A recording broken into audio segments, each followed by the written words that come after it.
जय महाकाल। आद्यकाली शक्ति साधना केंद्र में आपका स्वागत है। आज सर्वप्रथम मैं अपने सभी दर्शकों को दीपावली की हार्दिक शुभकामनाएं इस वीडियो के माध्यम से देना चाहूंगा। दूसरी बात, सभी साधकों को से मेरा एक प्रश्न है। कुछ सवाल मेरे पास बार बार आप लोगों के आते रहते हैं कि शक्ति प्रत्यक्ष होनी चाहिए, मुझे ऐसी कोई शक्ति चाहिए जो प्रत्यक्ष हो। ठीक है, तो यहाँ एक बात मैं स्पष्टता से समझना चाहता हूं कि प्रत्यक्ष क्या होगा और कैसे हो सकता है, और प्रत्यक्ष का अर्थ आपके संदर्भ में क्या है, आप प्रत्यक्षीकरण को क्या मानते हैं। एक बार विचार करिए, मानव का शरीर पंचभूतों से मिलकर बना है, और गीता को अगर हम माने तो गीता में प्रकृति अष्टधा की बात भगवान श्री कृष्ण ने की है। प्रकृति अष्टधा का अर्थ क्या है? पंचभूत कौन से हैं?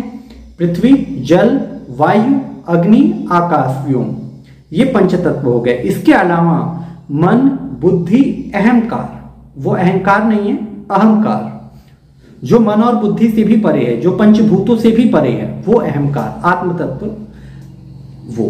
तो ये 8 चीजें मिलकर के समन्वित एक प्रकृति बनाती हैं। आपका शरीर इन 8 तत्वों से मिलकर ही बना है, और शरीर के अंदर जोड़ने वाली हर एक प्रक्रिया, वो चाहे मन के द्वारा हो चाहे वो बुद्धि के द्वारा हो, वो प्रकृति अष्टधा के सिद्धांत पर ही लागू होती है। यही 8 प्रकृतियां आपके अंदर काम करती हैं, चेतन अचेतन किसी भी अवस्था में। अब ये पंचभूत जो हमारे शरीर में है, जैसे अब प्रेतों की अगर आप बात करें तो प्रेतों में भूमि तत्व नहीं होता, उनमें वो वायवी होते हैं। भूमि तत्व के अभाव में उनके पास स्पर्श शक्ति नहीं होती। लेकिन इसके लिए आप इस बात को समझ लीजिए कि आपके शरीर में पंचतत्व कैसे कार्य करते हैं, उनके क्या फंक्शन है। हमारे शरीर में सर्वप्रथम जल तत्व सबसे प्रधान तत्व है, और जल तत्व सबसे अधिकांश मात्रा में है। अब जल तत्व हमारे शरीर में पेशाब, मुंह में आने वाली लार, थूक, आंखों से निकलने वाले आंसू, इन सभी चीजों के माध्यम से शरीर से होने वाले पसीना, ये सभी जल तत्व का प्रमाण है कि जल तत्व हमारे शरीर के भीतर विद्यमान है। अन्यथा जब कोई व्यक्ति मृत्यु को प्राप्त हो जाता है, किसी व्यक्ति की मृत्यु हो जाती है, तो सबसे पहले उसकी बॉडी डिहाइड्रेट होना चालू कर देती है, क्योंकि उसके शरीर में जल नहीं निकल सकता, फिर उसे पेशाब नहीं लग सकता, मरे हुए आदमी के मुंह में लार नहीं आ सकता, मरे हुए आदमी को कितना भी कष्ट दिया जाए उसके आंखों से आंसू नहीं निकल सकते। यही अंतर होता है बॉडी का डिहाइड्रेट होना, जल तत्व का अभाव हो जाना। मरने के बाद शरीर से जल तत्व नष्ट हो जाने लगता है स्वतः कुछ समय में। दूसरी बात, शरीर में अग्नि तत्व का कम हो जाना। अग्नि हमारे शरीर में कई रूपों में विद्यमान है।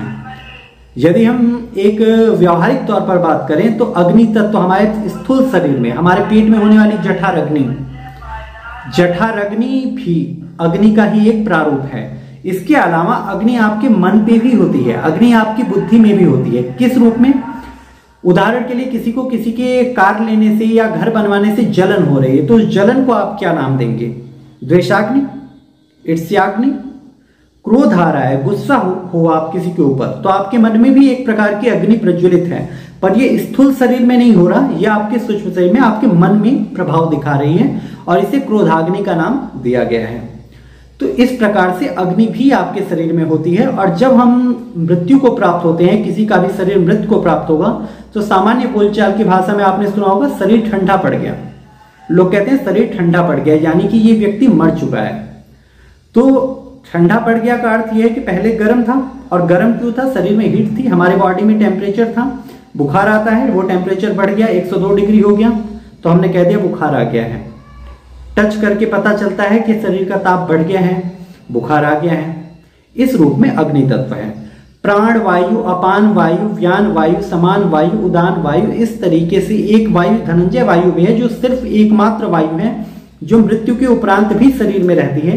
अन्यथा मरने के बाद 9 प्रकार की वायु इंसान के शरीर को छोड़ करके चली जाती हैं, क्योंकि मरे हुए इंसान का शरीर सांस नहीं ले सकता, मरे हुए इंसान के शरीर को जमाई नहीं आ सकती।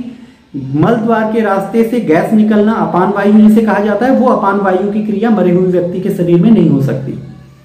ये इस बात का प्रमाण है कि समस्त प्रकार की वायु, सिर्फ एक धनंजय वायु एक्सेप्शनल केस है, उसके विषय में हम किसी अगली वीडियो में चर्चा करेंगे। इस रूप में अब आपके शरीर में बचा ठोस तत्व, हड्डियां, खास तौर पे आपकी हड्डियां जो ठोस हैं, यहां भूमि तत्व, प्रदान हो जाता है। भूमि तत्व का अर्थ इतना है कि आपके शरीर में जहां जहां ठोस है वो सब कुछ ठोस, वो आप कपाल कह लो, घुटने कह लो, एड़ी कह लो, जांघ कह लो, शरीर का हर एक पार्ट जो ठोस है, हड्डी के रूप में है, वो भूमि तत्व का प्रतीक है।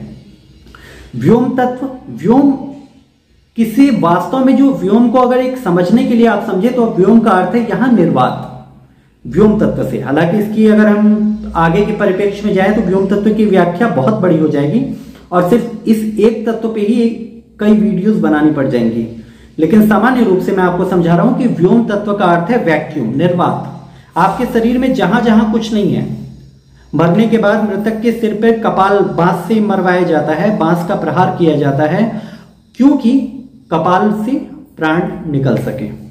प्राण कहीं ना कहीं कपाल में अटके रहते हैं, वो तुरंत नहीं निकलता, उसे निकलने में समय लगता है और कपाल क्रिया के बाद वो निकल करके बाहर चली जाती है, शरीर का त्याग कर देती है। इस प्रकार से पंचतत्व विद्यमान है। इसके अलावा हमारे शरीर में मन और बुद्धि भी है। मरे हुए आदमी में भी इच्छाएं होती हैं। लोग कहते हैं मरने के बाद क्या जाता है साथ, इच्छाएं जाती हैं या नहीं जाती? अगर इच्छाएं नहीं जाती होती तो प्रेत किसी भी के पीछे, कच्चे कलुए दूध के लिए किसी भी स्त्री के पीछे लग गए, कोई वासनात्मक रूप से कोई खईस या खबीस लग जाते हैं किसी के पीछे, किसी को परेशान करते हैं। वो क्यों करते हैं? क्योंकि उनके भीतर भी इच्छाएं, वासनाएं जागृत हैं। तो ये मृत्यु के उपरांत भी हमारी इच्छाएं नहीं मरती, वो फिर भी कहीं ना कहीं पाना चाहते हैं। वो पितृ बन के पाए या प्रेत बन के पाए, पर वो पाना जरूर चाहेंगे, ये तय है। मन और बुद्धि में थोड़ा सा अंतर है। उदाहरण के लिए आपको मीठा खाने का मन कर रहा है और एक व्यक्ति डॉक्टर से दवाई लेके खा रहा है। किसी को दवाई खाने का मन नहीं करता, लेकिन उसे अपना रोग पता है, इसलिए उसे उसकी बुद्धि ये प्रमाणित करे कि आपको ये दवाई ले लेनी चाहिए और बुद्धि के अनुसार वो कार्य करता है, तभी वो दवाई लेता है, अन्यथा दवाई खाने का मन किसका करेगा? उसी प्रकार से मन बुद्धि में अंतर होता है। बुद्धि विवेकपूर्ण कार्य करती है, मन अपनी इच्छाओं पे कार्य करता है। इसीलिए मन में वश को करने की बात कही गई है, बुद्धि को वश में करने की बात नहीं कही गई है, क्योंकि बुद्धि को सिर्फ जागृत करना चाहिए और वो प्रज्ञा बन जाती है। अब इसके अलावा एक तत्व अहम तत्व, वो अहम तत्व वही है अर्थों में आत्म तत्व कहा गया है। इसे सही अर्थों में आपकी प्राण कही गई है, लेकिन प्राण का एक संदर्भ में प्राण ऊर्जा एक वायु भी है, प्राण वायु। वहां मरने के बाद अगर आप करोगे तो प्राण एक वायु है, लेकिन जो हमारे शरीर में इन सब से पृथक अहंकार है, अहम का बोध है, जो ईश्वरीय तत्व है, उसी तत्व को अहंकार कहा गया है। अहंकार है स्वयं का बोध, और जो मन बुद्धि इस पंचभूतों से पृथक है। मरने के बाद इंसान के शरीर में सब तत्व छोड़ देते हैं उसका साथ। मन उससे जुड़ा रहता है, बुद्धि उससे जुड़ी रहती है, अहंकार जुड़ा रहता है, और कुछ रूपों में उसके शरीर में भूमि तत्व, मुख्य रूप से सबसे पहले जब हम जलाते हैं किसी को, तो जलाने के बाद क्या होता है? भूमि तत्व नष्ट हो जाता है, उसका शरीर, हड्डियां जल जाती हैं, वो राख बन जाती हैं। ठीक है, तो अगर शरीर जल जाता है तो भूमि तत्व है नहीं, उसके बाद जो बचा वही प्रेत है। प्रेत उसी को कहोगे ना जिसके पास शरीर नहीं, इसका स्थूल शरीर जल चुका है। तो उस प्रेत के पास जब भूमि तत्व ही नहीं है तो वो किसी भी चीज को उठाने में कैपेबल नहीं होगा। मैं आपका मोबाइल उठा सकता हूं क्योंकि मेरे अंदर भूमि तत्व है। आप मेरा फोन उठा सकते हैं, आप मुझे धक्का मार सकते हैं, आप मुझे एक गिलास पानी लाकर दे सकते हैं, क्योंकि आप में भूमि तत्व है, आप उसे पकड़ सकते हैं। लेकिन अगर आप वायवी होंगे तो कैसे मेरा फोन उठा पाएंगे? कैसे आप मुझे एक गिलास पानी ला के दे सकते हैं? आपके स्पर्श को मैं कैसे अनुभव कर सकता हूं? नहीं कर पाऊंगा। अनुभव किया जा सकता है, अनुभव करना और प्रत्यक्ष होना। अब यहां जिसके पास शरीर नहीं है वो सशरीर प्रत्यक्ष कभी नहीं होगा। फिर चाहे वो यक्षिणी हो, चाहे वो गंधर्व कन्या हो, चाहे वो कोई परी हो, कोई प्रेत हो, लेकिन कई बार ये साधक, विशिष्ट साधक अपनी विशिष्ट शक्तियों से इन्हें स्पर्श शक्ति प्रदान करने की विद्या में माहिर होते हैं। उन्हें महारत हासिल होती है अपनी स्पर्श शक्ति उस प्रेत को प्रदान कर पाने की, तब उनके कच्चे कलुए किसमिस ला के उन्हें दे देते हैं। कभी आपने सुना होगा कि कच्चा कलवा किसमिस ला देता है, तो कैसे ला देता है? भूमि तत्व तो है ही नहीं, वो किसमिस उठा ही नहीं सकता। तो उठाने के लिए वो उस साधक की, जिसने उसे सिद्ध किया है, वो उसके शरीर के भूमि तत्व को प्राप्त करता है, तब वो उसके पास आता है। अब प्रत्यक्षीकरण हर बार में ऐसा नहीं होगा, क्योंकि साधना में जब वो शक्ति आपके सामने प्रथम बार, अहम तत्व, वो अहम तत्व वही है जिसे सही अर्थों में आत्म तत्व कहा गया है, जिसे सही अर्थों में आपकी प्राण कही गई है। लेकिन प्राण का एक संदर्भ में प्राण ऊर्जा एक वायु भी है, प्राण वायु। वहां मरने के बाद अगर आप करोगे तो प्राण एक वायु है, लेकिन जो हमारे शरीर में इन सब से पृथक अहंकार है, अहम का बोध है, जो ईश्वरीय तत्व है, उसी तत्व को अहंकार कहा गया है। अहंकार है स्वयं का बोध, और जो मन बुद्धि इस पंचभूतों से पृथक है। मरने के बाद इंसान के शरीर में सब तत्व छोड़ देते हैं उसका साथ। मन उससे जुड़ा रहता है, बुद्धि उससे जुड़ी रहती है, अहंकार जुड़ा रहता है, और कुछ रूपों में उसके शरीर में भूमि तत्व, मुख्य रूप से सबसे पहले जब हम जलाते हैं किसी को, तो जलाने के बाद क्या होता है, भूमि तत्व नष्ट हो जाता है, उसका शरीर, हड्डियां जल जाती हैं, वो राख बन जाती हैं। ठीक है, तो अगर शरीर जल जाता है तो भूमि तत्व है नहीं, उसके बाद जो बचा वही प्रेत है। प्रेत उसी को कहोगे ना जिसके पास शरीर नहीं, इसका स्थूल शरीर जल चुका है। तो उस प्रेत के पास जब भूमि तत्व ही नहीं है तो वो किसी भी चीज को उठाने में कैपेबल नहीं होगा। मैं आपका मोबाइल उठा सकता हूं क्योंकि मेरे अंदर भूमि तत्व है। आप मेरा फोन उठा सकते हैं, आप मुझे धक्का मार सकते हैं, आप मुझे एक गिलास पानी लाकर दे सकते हैं, क्योंकि आप में भूमि तत्व है, आप उसे पकड़ सकते हैं। लेकिन अगर आप वायवी होंगे तो कैसे मेरा फोन उठा पाएंगे, कैसे आप मुझे एक गिलास पानी ला के दे सकते हैं, आपके स्पर्श को मैं कैसे अनुभव कर सकता हूं, नहीं कर पाऊंगा। अनुभव किया जा सकता है, अनुभव करना और प्रत्यक्ष होना। अब यहां जिसके पास शरीर नहीं है वो सशरीर प्रत्यक्ष कभी नहीं होगा। फिर चाहे वो यक्षिणी हो, चाहे वो गंधर्व कन्या हो, चाहे वो कोई परी हो, कोई प्रेत हो, लेकिन कई बार ये साधक, विशिष्ट साधक अपनी विशिष्ट शक्तियों से इन्हें स्पर्श शक्ति प्रदान करने की विद्या में माहिर होते हैं। उन्हें महारत हासिल होती है अपनी स्पर्श शक्ति उस प्रेत को प्रदान कर पाने की, तब उनके कच्चे कलवे किसमिस ला के उन्हें दे देते हैं। कभी आपने सुना होगा कि कच्चा कलवा किसमिस ला देता है, तो कैसे ला देता है, भूमि तत्व तो है ही नहीं, वो किसमिस उठा ही नहीं सकता। तो उठाने के लिए वो उस साधक की, जिसने उसे सिद्ध किया है, वो उसके शरीर के भूमि तत्व को प्राप्त करता है, तब वो उसके पास आता है। अब प्रत्यक्षीकरण हर बार में ऐसा नहीं होगा, क्योंकि साधना में जब वो शक्ति आपके सामने प्रथम बार जी की यक्षिणी सिद्ध हो जाएगी तो मैं उसकी ट्रेन से टिकट करवा लूंगा। गुरु जी के साथ जब आऊंगा तो साथ में हम लोग ये सेकंड एसी की टिकट करवा लेते हैं, यक्षिणी को बगल में लेकर के आएंगे, टिकट का पैसा तो वही देगी। तो इतनी बहुत दूर की जब आप ख्याली वाले बना लेते हो तो कहीं ना कहीं आपका विश्वास टूटेगा। जब आप अपनी एक्सपेक्टेशन को पूरा नहीं कर पाओगे तो आप टूट जाओगे, सच समझोगे नहीं तो आरोप लगाओगे अपने गुरु पे कि ऐसा नहीं हुआ, वैसा नहीं हुआ। लेकिन पहले आपको सच समझना होगा। शक्तियां प्रत्यक्ष हो सकती हैं, ये आपके सामने आ सकती हैं, लेकिन प्रथम ये ध्यान अवस्था में आएंगी। कच्चे कलवे, जिन्न या कभी कभी खईस तक को स्पर्श शक्ति देकर के विशेष रूप से सिद्ध किया जाता है, लेकिन ये शवपीठ साधना के अंतर्गत आती है। फिर ये शमशान पीठ तक की साधना, जैसे पंचपीठ होते हैं, शून्य पीठ, अरण्य पीठ, शमशान पीठ, 100 पीठ, श्यामा पीठ या कौल तंत्र जिसे कहा जाता है, भैरवी चक्र कह लो। तो जो श्यामा पीठ है, अब उससे एक स्टेप नीचे 100 पीठ होता है। 100 पीठ की क्रिया जिसमें मृतक के शव को ही साधन बना करके सिद्धि प्राप्त की जाती है, सिर्फ वही ये संभव है कि आप उस शक्ति को स्पर्श शक्ति दे पाए, उस प्रेत को दे पाए, उस खईश को दे पाए या किसी पिशाच को दे पाए। ये वही संभव है जब आप एक शरीर पे 100 पीठ साधना करेंगे। अन्यथा शून्य पीठ, अरण्य पीठ और शमशान पीठ तक में ये सिद्ध होने वाली चीज नहीं है। ठीक है, एक बार आप इस विषय को समझें ध्यान से। आशा करता हूं कि समझेंगे और ये दिवाली आपके जीवन को प्रकाशित करे। मात्र घर भर में दिए जला लेना पर्याप्त नहीं है।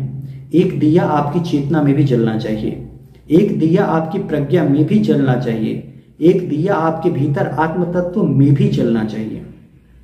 घर को रोशन करना बहुत मुश्किल काम नहीं है, कोई भी कर सकता है, दुनिया कर रही है। लेकिन एक दीपक प्रज्ञा का आप में जल जाए, यही कल्याणप्रद है, यही सबसे विशिष्ट बात है। हर साल दिवाली आएगी, मोमबत्ती दीपक आप हर साल जलाएंगे, लाइट आप हर साल लगा सकते हैं, लेकिन प्रज्ञा अगर एक बार जागृत हो गई तो ये संपूर्ण जीवन के लिए सदगति देने वाली होगी। ठीक, जय महाकाल जी की यक्षिणी सिद्ध हो जाएगी तो मैं उसकी ट्रेन से टिकट करवा लूंगा। गुरु जी के साथ जब आऊंगा तो साथ में हम लोग ये सेकंड एसी की टिकट करवा लेते हैं, यक्षिणी को बगल में लेकर के आएंगे, टिकट का पैसा तो वही देगी। तो इतनी बहुत दूर की जब आप ख्याली वाले बना लेते हो तो कहीं ना कहीं आपका विश्वास टूटेगा। जब आप अपनी एक्सपेक्टेशन को पूरा नहीं कर पाओगे तो आप टूट जाओगे। सच समझोगे नहीं तो आरोप लगाओगे अपने गुरु पे कि ऐसा नहीं हुआ, वैसा नहीं हुआ। लेकिन पहले आपको सच समझना होगा। शक्तियां प्रत्यक्ष हो सकती हैं, ये आपके सामने आ सकती हैं, लेकिन प्रथम ये ध्यान अवस्था में आएंगी। कच्चे कलवे जिन या कभी कभी खईस तक को स्पर्श शक्ति देकर के विशेष रूप से सिद्ध किया जाता है, लेकिन ये शवपीठ साधना के अंतर्गत आती है। फिर ये शमशान पीठ तक की साधना, जैसे पंचपीठ होते हैं, शून्य पीठ, अरण्य पीठ, शमशान पीठ, 100 पीठ, श्यामा पीठ या कौलतंत्र जिसे कहा जाता है, भैरवी चक्र कह लो। तो जो श्यामा पीठ है, अब उससे एक स्टेप नीचे 100 पीठ होता है। 100 पीठ की क्रिया जिसमें मृतक के शव को ही साधन बना करके सिद्धि प्राप्त की जाती है, सिर्फ वही ये संभव है कि आप उस शक्ति को स्पर्श शक्ति दे पाएं, उस प्रेत को दे पाएं, उस खईश को दे पाएं या किसी पिशाच को दे पाएं। ये वही संभव है जब आप एक शरीर पे 100 पीठ साधना करेंगे। अन्यथा शून्य पीठ, अरण्य पीठ और शमशान पीठ तक में ये सिद्ध होने वाली चीज नहीं है। ठीक है, एक बार आप इस विषय को समझें ध्यान से। आशा करता हूं कि समझेंगे और ये दिवाली आपके जीवन को प्रकाशित करे। मात्र घर भर में दिए जला लेना पर्याप्त नहीं है। एक दिया आपकी चेतना में भी जलना चाहिए, एक दिया आपकी प्रज्ञा में भी जलना चाहिए, एक दिया आपके भीतर आत्म तत्व में भी जलना चाहिए। घर को रोशन करना बहुत मुश्किल काम नहीं है, कोई भी कर सकता है, दुनिया कर रही है। लेकिन एक दीपक प्रज्ञा का आप में जल जाए, यही कल्याणप्रद है, यही सबसे विशिष्ट बात है। हर साल दिवाली आएगी, मोमबत्ती दीपक आप हर साल जलाएंगे, लाइट आप हर साल लगा सकते हैं, लेकिन प्रज्ञा अगर एक बार जागृत हो गई तो ये संपूर्ण जीवन के लिए सद्गति देने वाली होगी। ठीक, जय महाकाल।